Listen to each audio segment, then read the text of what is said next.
Praise the Lord.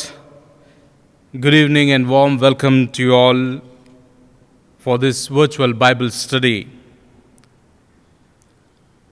Last week we started the Bible study from the book of First Epistle of Peter,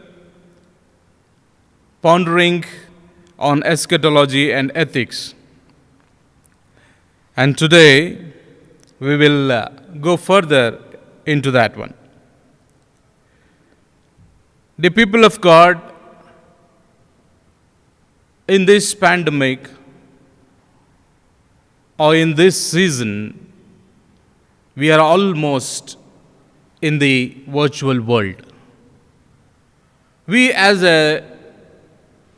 staying in the techno-digital world, everything is online. We work from home, we buy everything online, we study everything online, we meet our friends online, we talk to our parents online. Everything is online. Everything is in the virtual world. Everything is in the social media. But the most important thing is, when it comes to the part of physical things, when we come together, when the earlier days come, how will be our reaction? When we come into the social media, when we see about the ethics in the social media, we are very particular. Our spirituality has also become a virtual. And when we come to this social media or the ethics of the social media, we are very particular and we want very systematic things, very standard things. Sometimes we may go astray, sometimes we may go away from that one, but still we see it has more, we give more importance while it is in the social media or while it is virtual. So everything is virtual, our paranosis, our thoughts, our actions, our responses, our good deeds are virtual. Ethically, we are very much in a standard way when we come to the social media or when we come through this online. But what I mean to say here is, how is our faith or how is our response to the physical world? How we are acting towards this physical world. When we see everything is online, when one day this online system is not there, then how will be our response? I mean to say, we need to come out from this social media. I say the online, virtual, social media, everything is necessary. But after this COVID or after this pandemic, when we start meeting each other, when there are so many physical meetings, so how will be our response?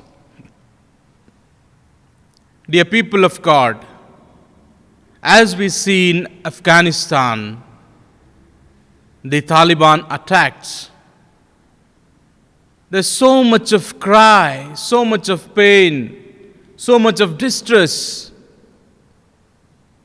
We even can't imagine what's going on there. In front of their mother, the children have been taken away. The young girls were kidnapped.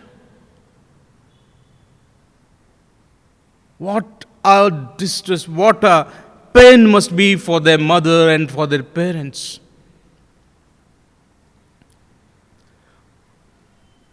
we need to understand here what should be our ethical standards, or how this Bible can teach us in this situation. And we know that Bible has the answers. The Bible got each and every answers for our sufferings, even for our sins. The Bible knows how to give us reward. The Bible knows how to judge the sinful person. The Bible knows what punishment is required and how will be the punishment at the last days. Let us see few of those things from this 1 Peter. We'll generally understand 1 Peter as a parenesis or a moral and an ethical instructing book. Let us look to Lord in prayer. Our most gracious Heavenly Father, we thank you, Lord. Coming to your presence again, O Father, bringing our request, bringing our supplications before you. Father, we seek only one thing, O Father. You make us to understand your words. Lord, when we are meditating on your words, Lord, you have the keys. You have a keys to open our eyes so that we can see the much deeper meaning of the words. Lord, we pray for your presence. We pray for your wisdom. We pray for the understanding. Pour out your Holy Spirit upon each one of us and make us to understand every words that we are going to study here. In the mighty name of our Lord and Savior Jesus Christ, I pray. Amen. Dear people of God, as the word of God says in 1 Peter 1 and 2, I have different books here. In NIV it says, Peter, an apostle of Jesus Christ, to God's elect, exiles scattered throughout the provinces of Pontus, Galatia, Cappadocia, Asia, and Bithynia, who have been chosen according to the foreknowledge of God and foreknowledge of God the Father through the sanctifying work of the Spirit to be obedient to Jesus Christ and sprinkled with his blood. Grace and peace be yours in abundance. And if you come to ESV, we can see like this: Peter, an apostle of Jesus Christ, to those who are elect, exiles of dispersion in Pontus, Galatia, Cappadocia, Asia, and Bithynia. And coming to RSV, we can see Peter, an apostle of Jesus Christ, to the exiles of dispersion in Pontus, Galatia, Cappadocia, Asia, and Bithynia. So, these are the different versions that I have just read before you. And today, we will just meditate on chapter 1, verse 1 and 2. Here, we need to understand the pondering questions which usually comes in our mind is, who wrote this epistle? For whom this epistle is written? And who are the chosen, or who are the God's elect? And what is the foreknowledge of God? What is the understanding of to be obedient to Jesus? There are so many questions coming to our mind here, and that's why we need to ponder much more on these things. And let us, at the first point, let us see the first Peter as the paranesis, the moral and ethical instruction. Peter's first epistle is the presentation of Jesus Christ and the desired ethics of his followers. First Peter, or in the Petrine thought, we see it is in a presentation of Jesus Christ. We see Peter is presenting Jesus. When we see Peter is presenting Jesus, it means that he is presenting his life. He is presenting his teachings to us. He is presenting the ethical standards that Lord Jesus Christ followed when he was in this world. He did not disturb anything. Even he respected the government that there was. He respected the people. He did not ignore the poor and needy. He did not ignore the outcast. He was in the ethical standard. He was in the moral standard. So Peter also gives us these desires, or Peter gives the Jesus Christ to us. The scholars recently have begun to study the sense of paranesis, or the moral and ethical instruction, as an emerging harmony that Peter should be read as a paranesis epistle. See, when we come for the morality, when we come for the ethical standards, and nowadays the scholars are much focusing on First Peter, there are so many things that we need to study here.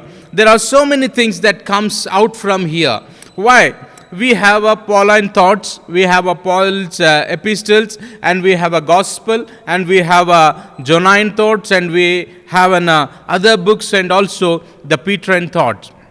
When we see the Petrine thoughts, or when we see Johannine thought, it says that they are the eyewitness. They are the eyewitness, and that's why it is more concentrated, or it is more valued for us.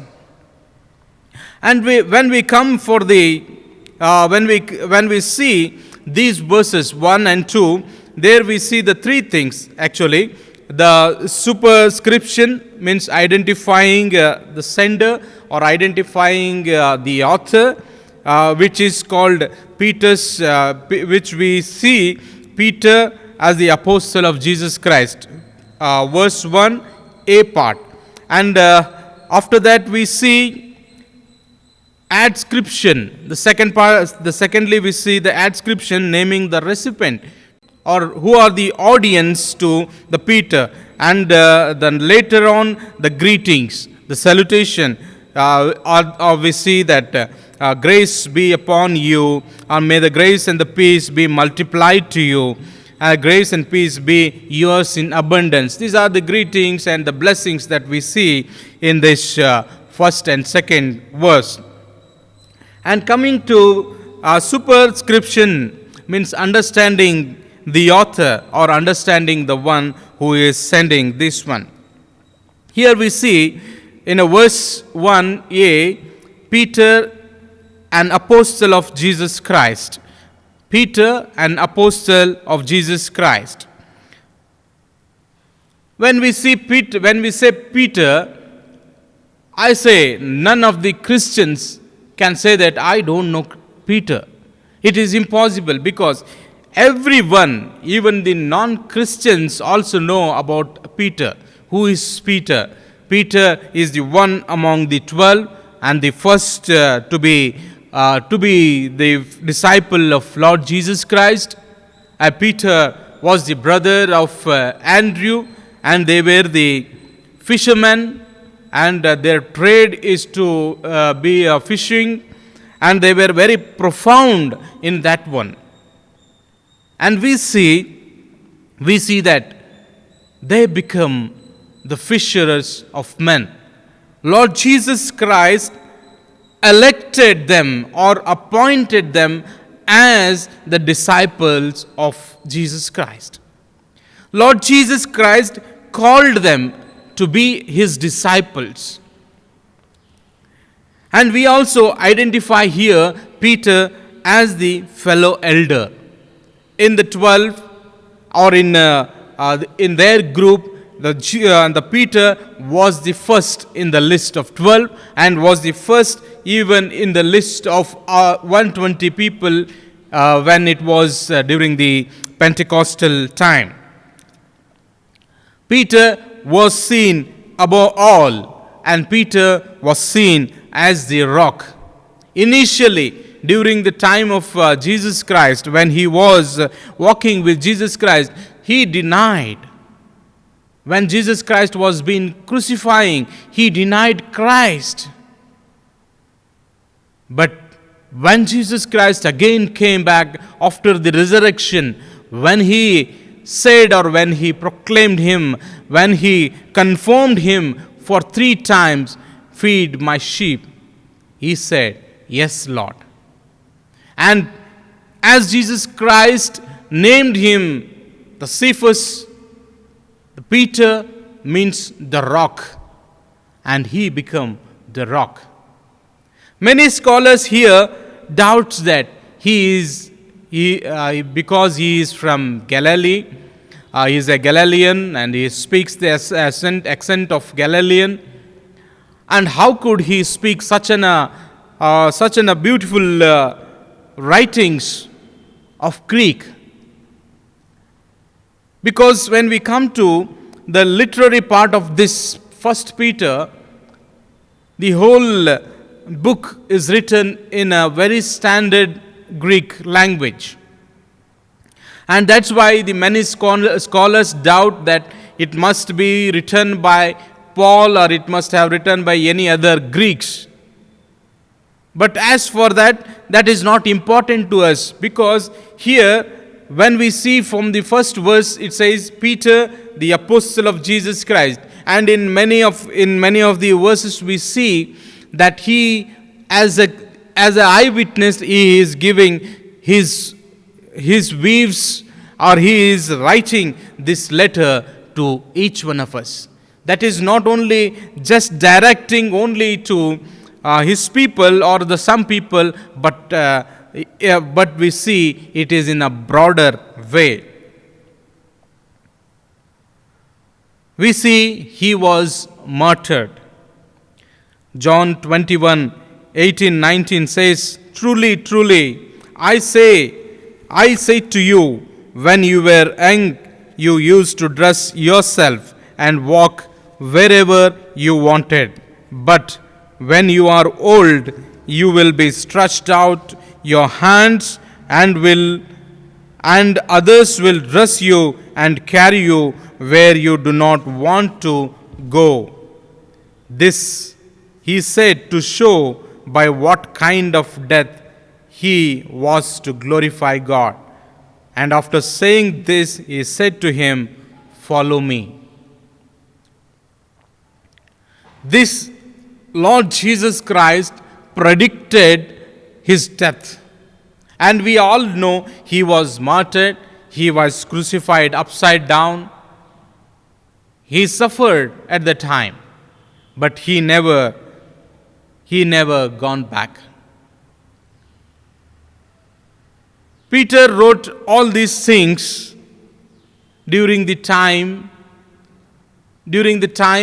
of the Nero's reign.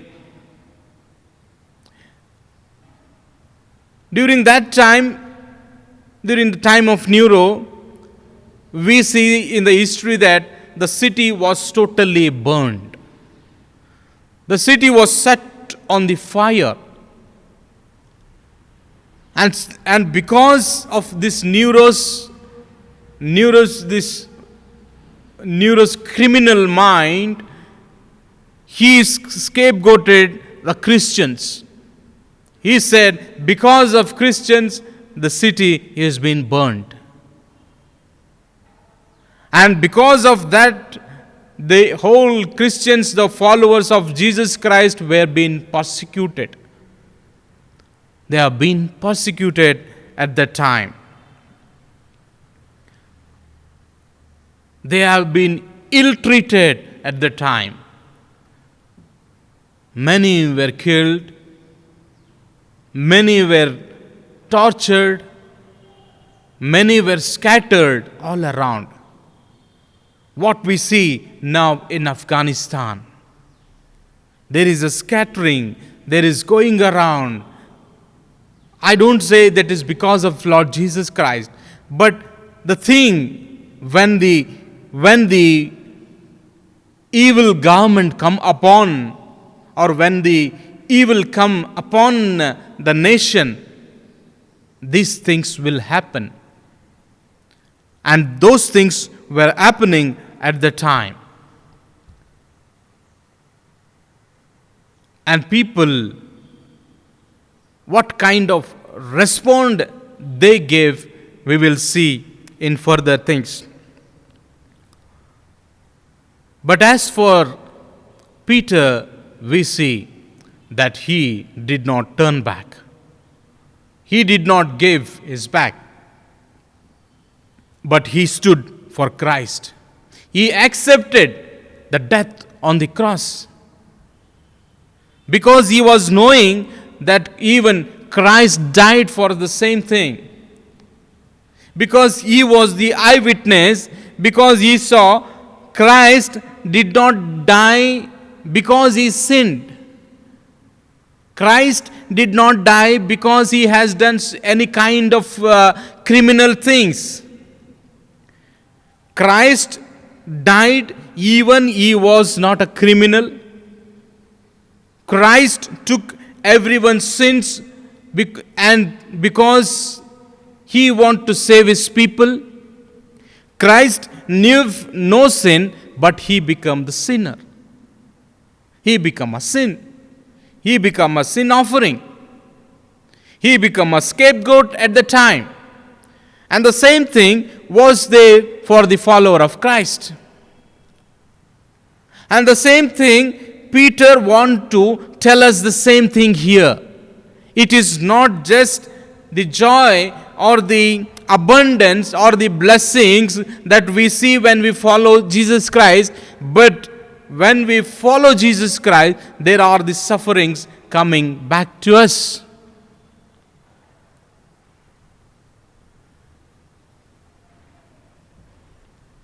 In the next studies, we can go for the suffering topic, but here, let us ponder on the beginning of these verses. Peter as the rock, he stood for Christ, even in the time of trials and tribulations and sufferings. Peter was once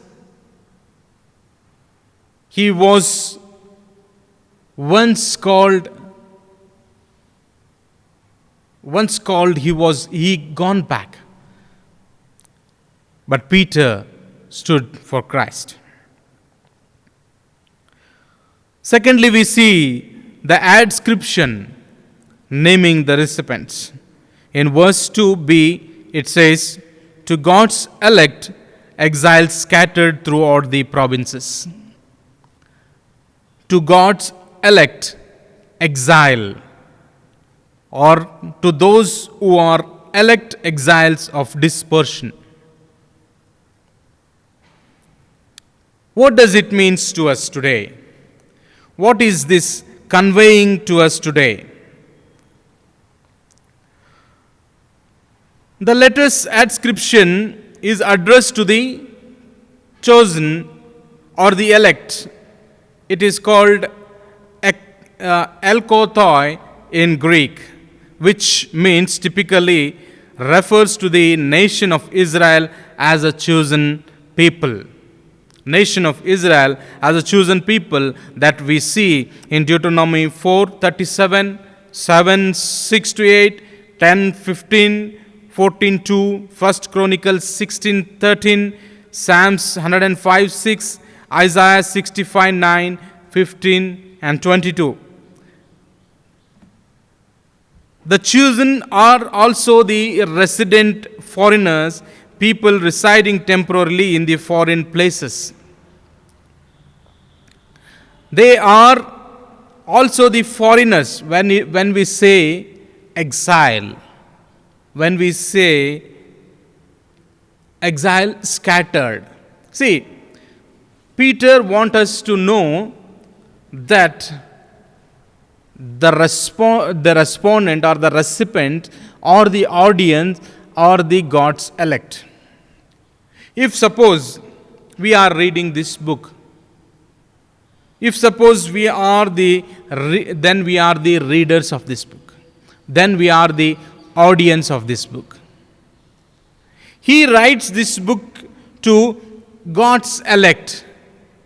Here it says throughout the provinces of Asia Minor, maybe in the Asia Minor, the people in the Asia Minor, he may be just quoting to the Galileans or the people that they were elected by God and chosen by God and scattered all over the world.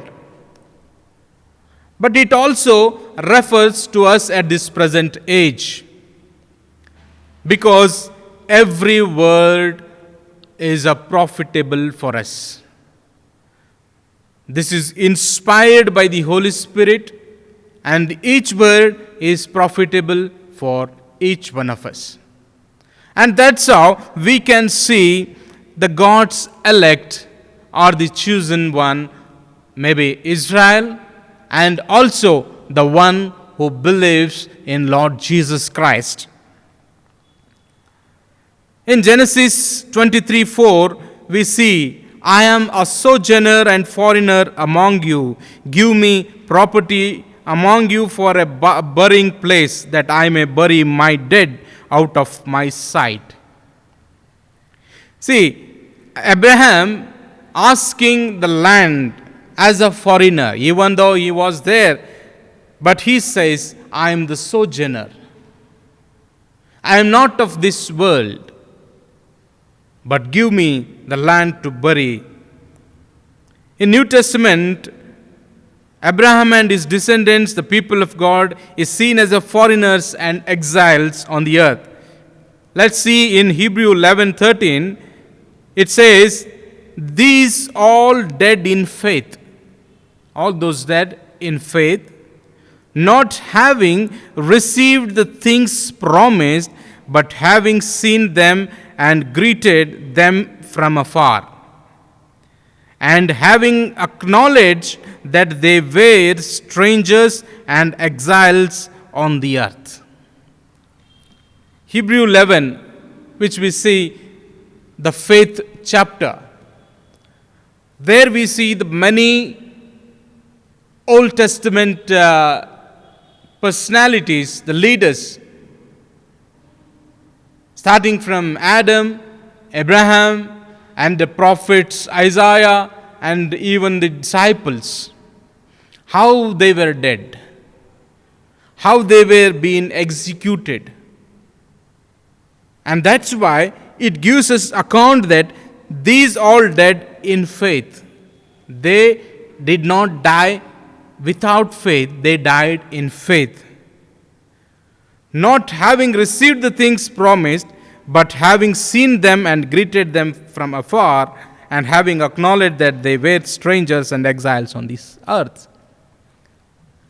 Seeing the confirmation, making the confirmation that they are the exiles, they are the strangers of this world. Last year we discussed about this one. Last week we discussed about this one, that we are strangers of this world. How? Because the Word of God says here, we are here in this world, but this is not the permanent place. This world is a temporary place, but we are here to live our living sacrifice for our Lord Jesus Christ. We should live according to the will of God. This world is not permanent. We are aliens, but being as aliens, being as an exile, we have to live according to the will of God. The main thing that Peter wants us to know is, You are God's elect. You have been sent to this world. You are the strangers to this world, but you are the chosen people of God. You are in this world to live worthy to God, not to receive all benefits here, but to receive benefits to the permanent world. That's what we call the eschatology, or that's what we call in the future, that's what we believe in the future. The ethical standards should be followed while we are the exiles. The suffering is there while we are the strangers of this world. Blessings also there, but we cannot address to the blessings, or we cannot see the blessings and judge our Lord how he is looking to us. We cannot say the one who is all blessed with everything, means the one who has the property, one who has the status, one who has the positions, and one who is good in the society. We cannot say he is blessed by God. Or we cannot say the one who is suffering, one who is very poor, and one who doesn't have anything to eat, this is cursed from God. No, we cannot say like that. We are the elected. We are sent by the God. We see the Israelites are elected, or God's elect. The disciples are God's elect. The one who believed in Lord Jesus Christ are God's select. And they straight away becomes the exile. Straight away they become the strangers. Straight away they become the foreigners to this world. And because when they become foreigners, they might have the life in a systematic way. They might not suffer like the disciples, or they might not suffer like prophets. They may have the blessed life, or even some of us may have the suffering here in this world. And that's why the suffering, the main theme of the theme that we see here in the first Peter, that suffering because of our own nature, suffering because of our evil doings, is not the thing that we are looking for. We are looking to suffer for Christ, suffering for the Lord, suffering because we are preaching the gospel, suffering because we are doing the right things, suffering because we have been the good, suffering because we are walking according to the will of God. See, that's why the important thing here is, that's why we call it as a foreigners. That's why Peter says to God's elect, exiles scattered throughout the provinces. And that's why the ethical standard comes here. Even in the time of suffering, we need to understand that we are the foreigners to this land. We have been elected, we have been chosen by God so that we can suffer for His glory. It is not that when we are suffering for ourselves, when we are suffering for example, if I go and murder someone, and I suffer the jail, I cannot say I am the exile and I am the foreigner of this world and I am suffering for God. No, because you are suffering because of your sinful nature. You are suffering because of your criminal act. That cannot be the suffering according to the book or the epistle of Peter. The suffering here is So, like what happened during the time of this Nero reign. Because the Christians became a scapegoat. Nero put all the blame on Christians, and he made to suffer them. And they are suffering for what they have not done. They are suffering for the name of Lord Jesus Christ.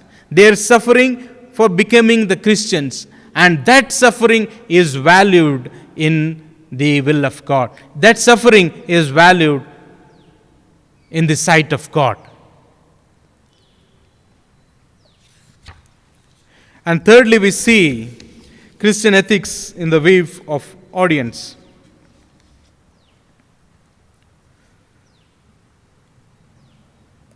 According to 1 Peter 1:1, they were God's elect, exiled, scattered throughout the provinces of Asia Minor.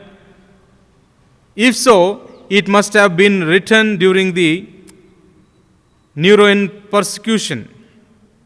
And it was written during the Neroan persecution. And hence, Peter intends his reader to recognize their identity in Christ as a foreigners, and view their present suffering as a suffering for the sake of Christ. So, what must have been the nature and reason for their persecution? Suffering, persecution is an important theme here. Internal evidence helps us to see the persecution originated from within the individual evidences or individual families, from neighbors against the new Christian believers after their conversions. So these were the persecutions to the immediate Christians at the time.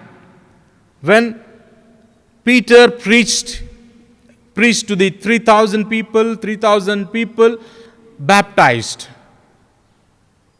3,000 people at once came to Lord Jesus Christ, accepted, and there was such a things that happened there. The people came against Christians, and that's why Peter makes his readers, or makes the followers of the immediate followers of Jesus Christ, as you are suffering for the sake of Christ. You are suffering for the sake of Christ. So, dear people of God, what is our stand in this time? In this situation of pandemic, natural disaster and terrorism around us, one side we have pandemic, COVID-19. We are suffering because of COVID-19. We are suffering because of lockdown. We are suffering because the virus is attacking, because of our health issues. At the other hand, there is a natural disasters, floods. There are so many landsliding. People are dying there. And at the another side, there is a terrorism. There is a fear. There is a fear of human. There is a fear, the fear of people coming against people. So what is our response towards this? Virtually, we may be happy here, but one day it may come to us. When we think of these things, when we think of people who has undergone this pain, this situation, what must be their morality? What must be their ethical response towards this? We cannot just assume. We cannot just assume by standing here or sitting in home that how people are suffering. And we cannot just say, you have to be like this. Yes, suffering is there. You have to suffer for the sake of God. Now, when we come into that situation, what will be our response? Many times, many of the witnesses I have seen, people who were suffering due to this pandemic, many cursed God. Many cursed the government. Many cursed people around them. Many cursed their own relatives, their extended families, that even when we were suffering, no one came. The murmuring, the grudge, so much of things was there. Yes, because they were suffering. Because they went into that situation. And they were suffering at that time.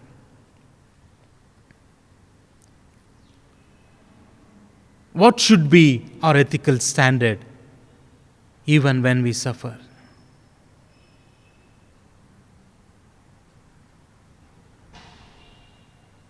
We see ethics is a human moral conduct according to the principle of what is good and what is a right to do. And Christian ethical concern is a central foci or a focus of the Bible with respect to the action of individual as well as the whole community.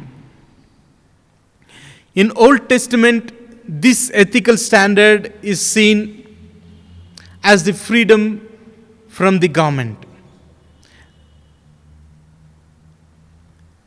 People of Israel faced many moral problems as well as dilemmas during this time, and that's why they made it, let's have a moral choice. And that's why they have this law of Moses. There were so many laws, and they made it some as ethical standards that we should follow like this. But when it comes to New Testament, there is a grace of God. The law doesn't have any virtue there. That's why in New Testament we see Jesus teaching the importance of morality and humanity, acting mercifully and responsibly to others.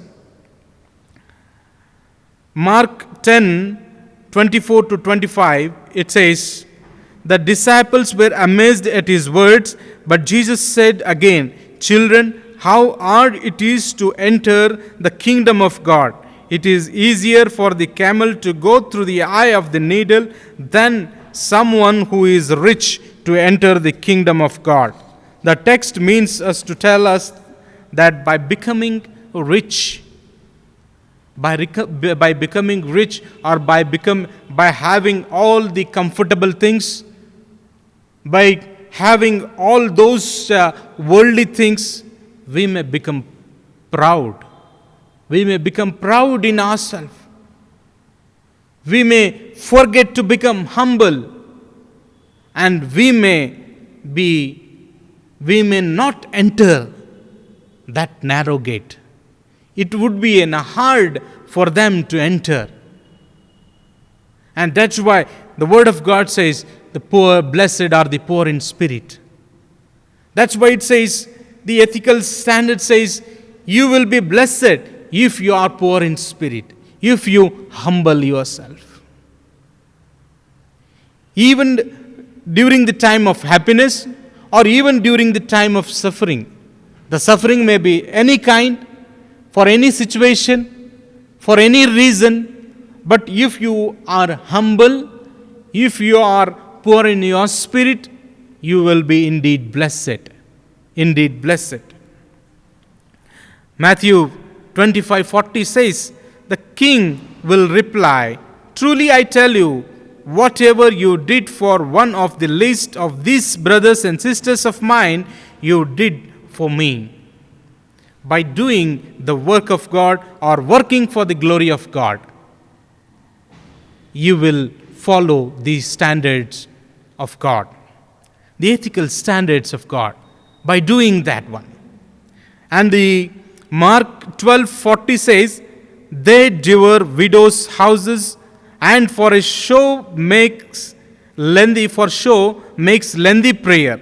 These men will be punished most severely.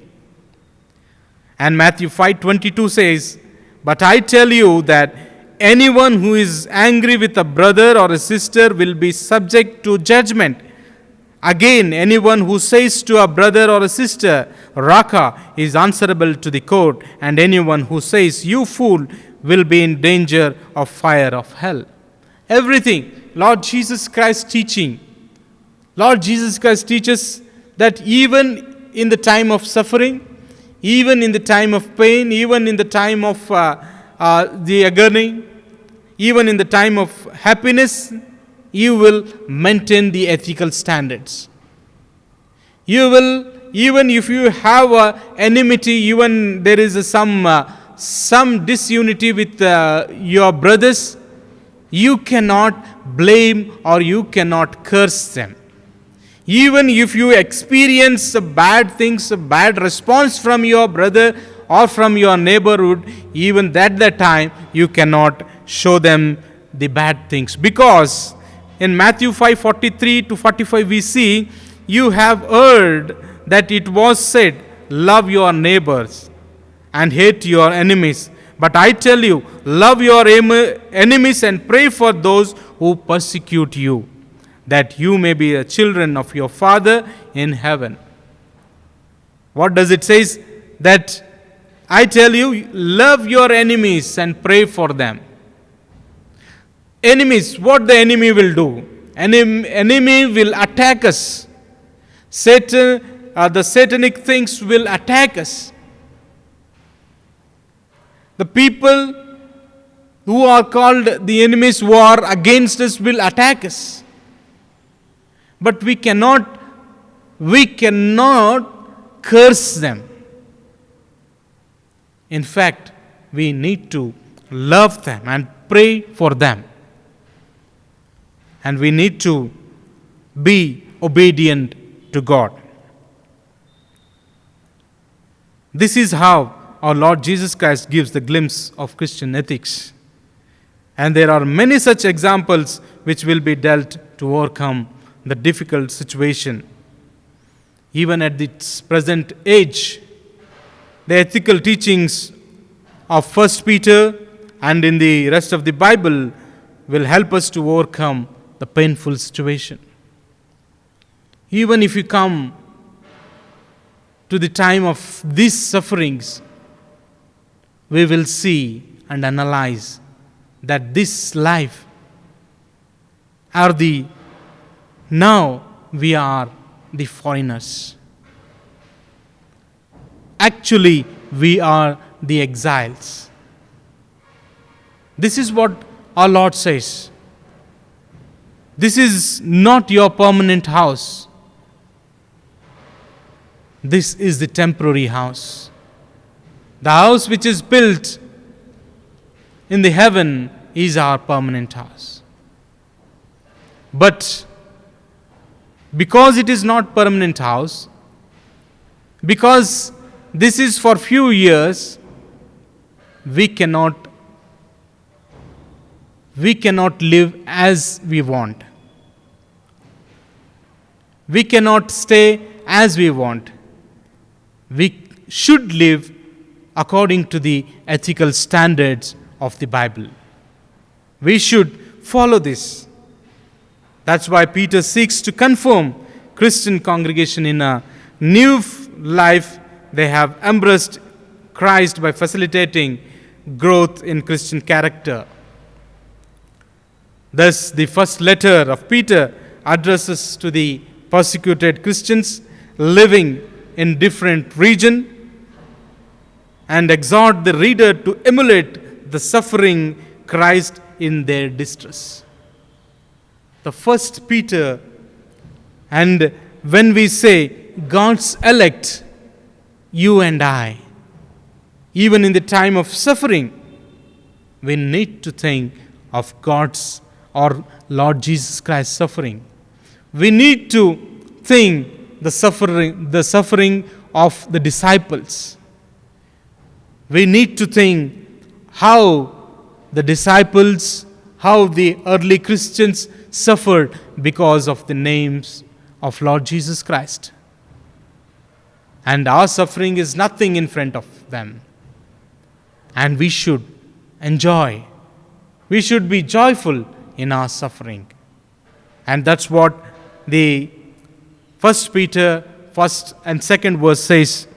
And in the next week, we'll see verse 2 of the first chapter, that how the chosen are according to foreknowledge of God the Father through the sanctifying work of the Spirit to be obedient to Jesus Christ. How we should be obedient to Jesus Christ and how we should have the foreknowledge of God. That we will be pondering the next week. And for this week, I insist you all to study much more in this 1 Peter and understand what are the ethical standards. Why the suffering should be allowed. Why we are called foreigners. Why we are called the exiles. Let us ponder much upon that one and understand deeply the Word of God. May God bless you abundantly. May God restore you from all the suffering, and may God give you peace and patience in your suffering. God bless you all. Let us pray. Our most gracious Heavenly Father, we thank you, Lord, coming to your presence with a heart full of thanks. Yes, O Lord, we have not suffered as the early Christians, as you suffered during your earthly life, O Lord. But still, there are sufferings.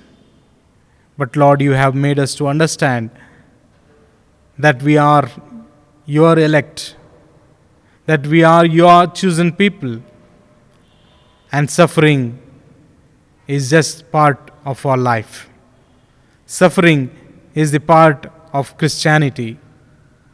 And even in the suffering, even in this unholy world, even in these evil days, we need to be strong, and we need to maintain the ethical standards.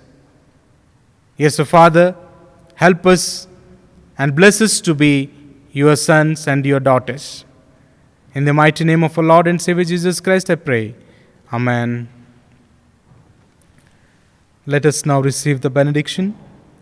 Now may the grace of our Lord Jesus Christ, love of the Father, and the sweet communion of the Holy Spirit rest and abide with each one of us, now and forevermore. Amen. Thank you.